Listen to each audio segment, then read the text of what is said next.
Hi there everyone, today we're going to have a look at how you can trigger commands in command blocks using different items in Minecraft Education Edition.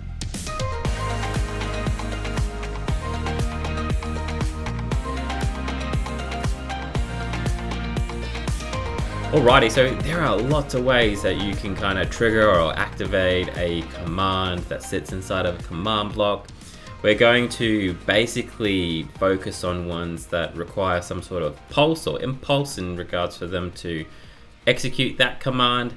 And I've kind of broken it up into three sections. So what I kind of think are like beginner, intermediate, and advanced. They're all a bit different. Everyone has their own opinion, but I thought this was a nice way to break it up. So if you kind of think this beginner stuff is too easy, you can always just jump ahead in the video and find the part that's right for you. But let's start here. I've kind of got everything I need here in my chest, so I'm going to grab everything to explain these first three. And the very first one we're going to have a look at is a button. And for this section, I'm going to use something called just a teleport command. So we're not focusing too much on all the different types of commands. We've got that in a different video. This is more about how to just trigger them, how to get them going.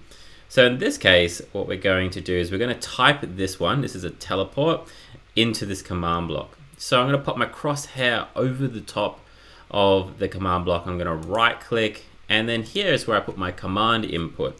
So I'm going to write /TP, and then I've totally forgot what the numbers are, but so I'm going to teleport the player, and then it's 9493251. So we go @P for the player, 9432251. I'll check I've got that right.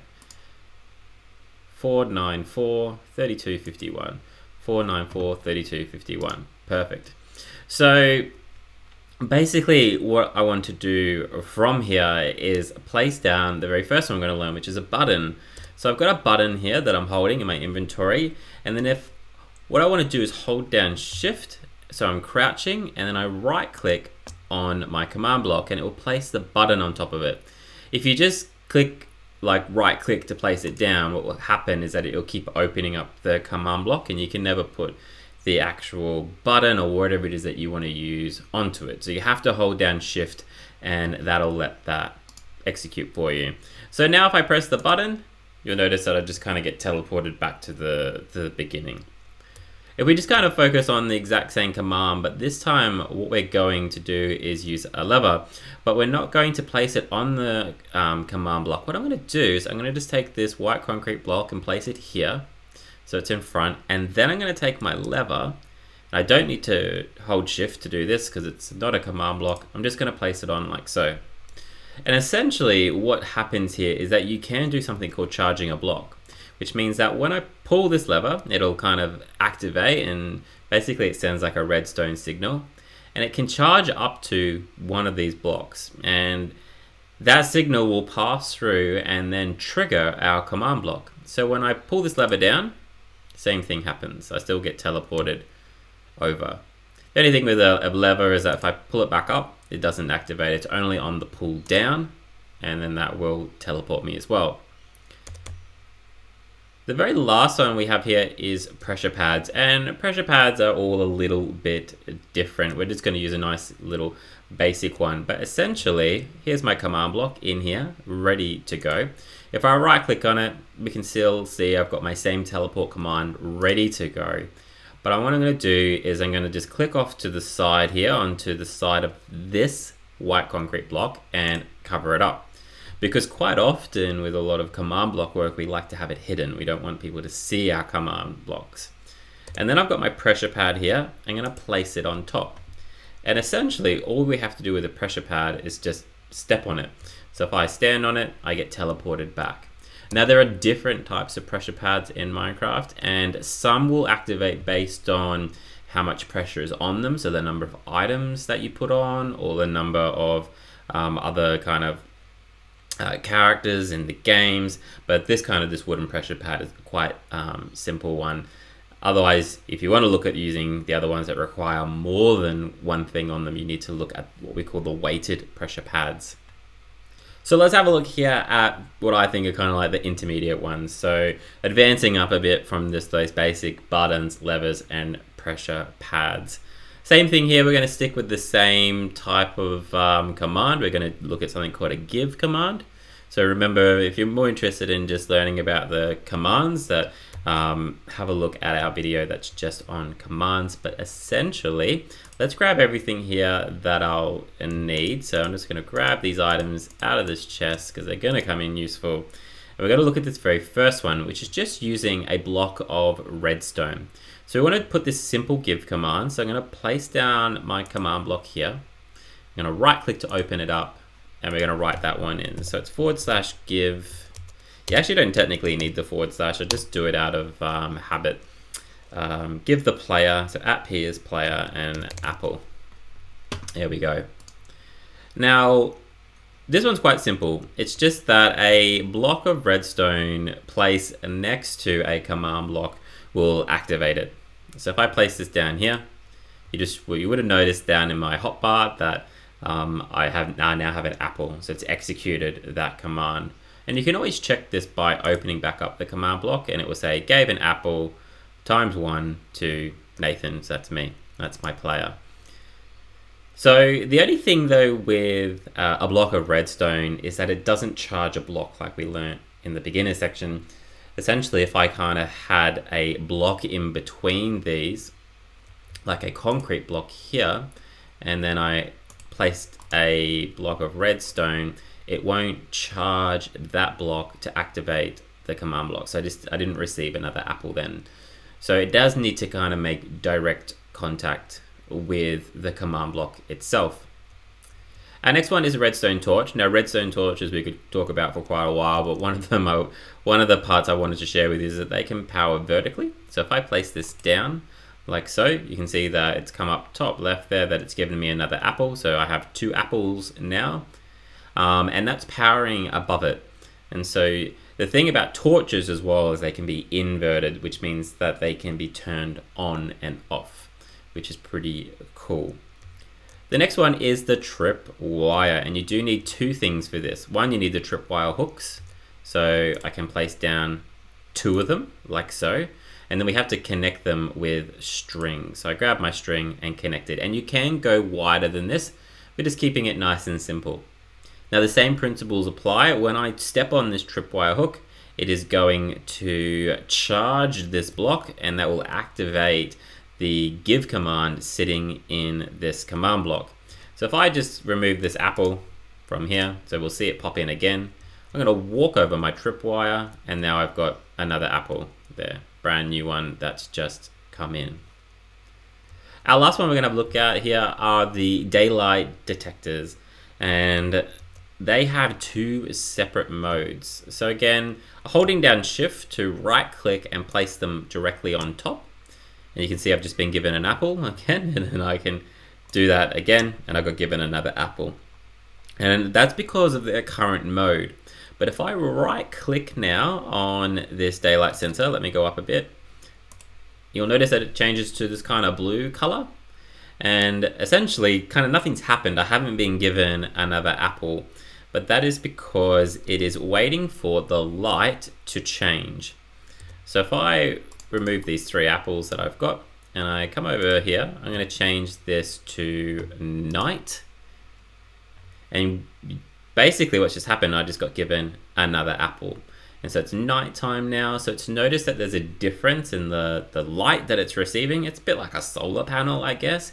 But when it notices that change, it executes the command and gives us another apple. All right, let's have a look here at our advanced one. There's a few in here to go. So let's grab everything out that we need. So I'm going to grab all of these items. And while I'm grabbing these, something that's going to be really important is something called the comparator. We're going to use this one quite a bit. So we're going to explain that. What we're going to do with this one is we're just going to use a command called the summon command. And it's going to summon a chicken into this position, which is just over here in this space. By the time we're finished, there should be quite a number of chickens available. So let's look at our setup here. I have a composter here, and I have a comparator, and then I have a space for where I want my command block to go. So essentially, what we need to do is if I grab my command block, here it is here, let's pull those ones around, and then I place it in. Let's write the first part in. So I'm going to go / summon chicken, and then I need where I want it to go. So I need to remember these numbers: 525, 32, 51. 525, 32, 51. There we go. So command set, it's ready to go. It's not executing yet because what I need to do is I need to fill this composter with something like leaves. So if I just move up, I'm going to start placing them in, and you see that it starts to fill, and it's activated the comparator. And so I can just keep filling this up. You know, I've kind of got enough in there. It's already going. And essentially, if I look over, I have a chicken. There it is there. So it wasn't there before, and it's because we've executed the command sitting in here. So the comparator essentially takes the signal coming from the composter and transmits it into what we call a redstone signal, which allows us to activate that command block. Let's have a look at a very similar concept, but using a cauldron. So I can take a cauldron, placing it down. I then take my comparator. I find it easy just to stand on top, and I place it down like so. Now it's important, it has to look like this. It's got this little arrow. It needs to point in the direction of the command block, so the way that you want it to go. And then essentially, I'm going to take some water and fill out my cauldron. And so that's activated. And if I look over, I've got 2 chickens. So that one's worked as well. The other one we have here is again talking about, we did earlier, where you can charge through a block. So if we have a look, we've kind of got like a little bit of a bench set up here. And then I've got my command block, and here is where I need to put down a comparator. But what I'm actually going to do, and I just find this to be the strangest one, but that's okay. I guess cakes are like energy. If I'm going to place down a cake, and then what I'm going to do is I'm going to put down my comparator like so, and it's activated. So the cake actually charges the block, and then that sets off the comparator, and then we've got 3 chickens here. So I like to think, you know, why did they choose cakes? But there's probably lots of reasons. But I think, well, you know, it's like food. We use food to get energy. Energy is like redstone is energy in Minecraft. So that's my explanation. I'm sure there's a better one. Let's look at the next one, which is a furnace. So the same principles apply. I tend to work backwards. So comparator first, followed by the furnace. Okay. And then with the furnace, we do need a couple of things. So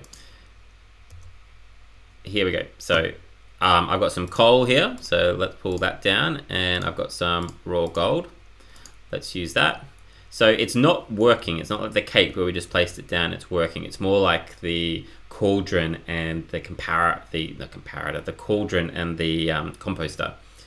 So if I open this up, okay, I can put some gold in there, and I can set it off with some coal. So now the furnace is working. So since the furnace is now powered up and it's running, it's emitting that signal, and I've got another chicken in my chicken pen. The brew stand is very similar as well. We're going to do this one where we're going to practice charging a block, but slightly different here. What I've done here is put a piece of redstone dust on top of the command block. And the reason for that is let's put down the comparator first, and we can notice that slight change. Now, if we look at this example, the comparator feeds directly into the command block. We can see that connection between the two. So that's what's triggering it. When we do it this way, it doesn't. So the command block is in line with this red concrete block, but the comparator isn't. They're not in line with each other. So what we do is we just put a piece of redstone dust on top, and I can show that. So if I get rid of that piece, and then I just grab some redstone dust from my inventory, Here we go. Hold down Shift and place it. Oh, helps if I have the right one. There we go. Place it on top. That, our redstone dust is kind of like our electrical wiring, is probably the best way I like to explain it. And that electrical wiring will light up and activate that command block. So in this case, this is for a brew stand. So I'm going to grab my brew stand. There we go. I think I need to talk to you to give me what I need. There we go. Perfect. So then there's my, you can put lots of stuff in here. I've just taken a bottle of water to keep it nice and simple. Pop a bottle of water in, and that will activate that. And there we go. And you can see it's just kind of slightly lit up, and you can see it's sparking. And I've got another chicken in my chicken pen now. Now all of these I've kind of grouped together. So the hopper, dispenser, dropper, and the chest are all together as one because they all have really similar behaviors. And I've set them all up the same so that they power a block first, and then the comparator sits behind it. So all I need to do is pop these down, and they're kind of crisscrossed like this because if they all sat next to each other, they would all activate all at the same time, but I only want them to activate one at a time. That's another really cool thing to know, is that when they're connected up with each other, they can set each other off, so you can kind of have multiple commands going at the same time. So why do we have it like that? Because normally when we build, like this would be a wall. So this, this might be part of something, and I would have this completely covered up, and I would just be looking at that, having no idea, hopefully as a player, that all of this is sitting behind the wall. And so it has a fairly basic application. If I pull this out, we're just going to put some redstone dust in here. So grab my hopper. Let's put a couple in there. There we go.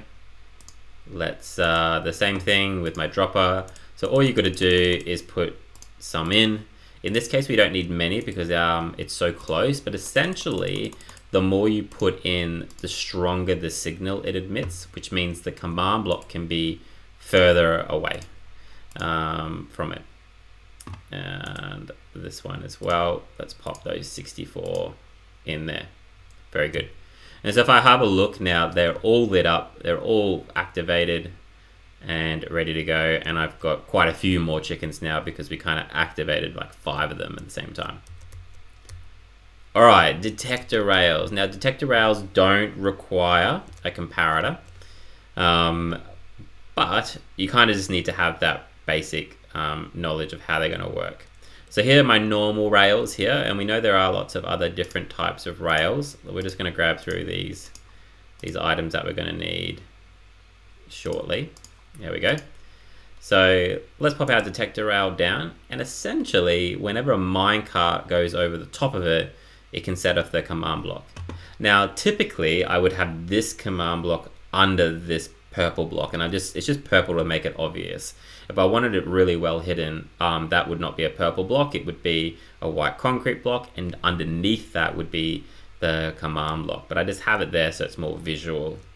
And so if I was to jump in, and then I was to go over the top of it, and if I'll try and turn quickly, you'll see that the red part lights up. So if I turn this way, and it turns off. And so it's just a temporary signal. And that would have actually given us another 2 chickens. So I've got quite a few chickens going off in here now. Our next one is our item frame. So again, we have to have our setup. This does require a comparator. So we put our comparator down, but don't forget, see with this one, what I've done is they're not lined up with each other. So this is when we need that redstone dust.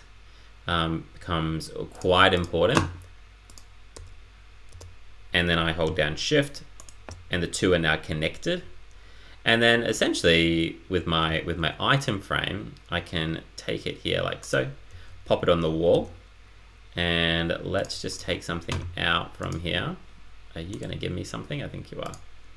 Oh, some redstone dust. Okay. And I just got to put my redstone dust in.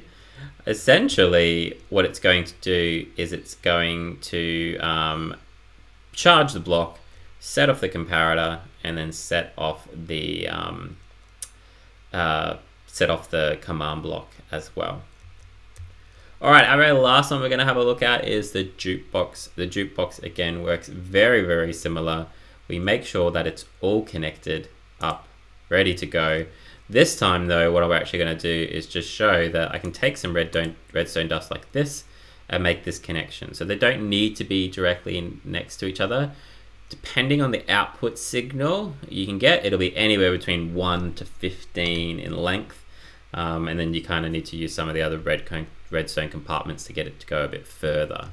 But this is our jukebox. Essentially, what we need to do is we need to put a disc in there of music, which you can just grab. There we go. There's one there. Music disc. We place the music disc in. The music's playing. You won't be able to hear it, but that music there from that disc has set off our comparator, and now our command block is executed, and we have significantly more chickens than when we started. So that is my 3 sections, what are my beginners, intermediate, advanced, on lots of different ways you can use lots of different items in Minecraft Education Edition to trigger off a command block. Anyway, I hope you enjoyed that. I hope you have fun with it, and we will see you again soon. Cheers.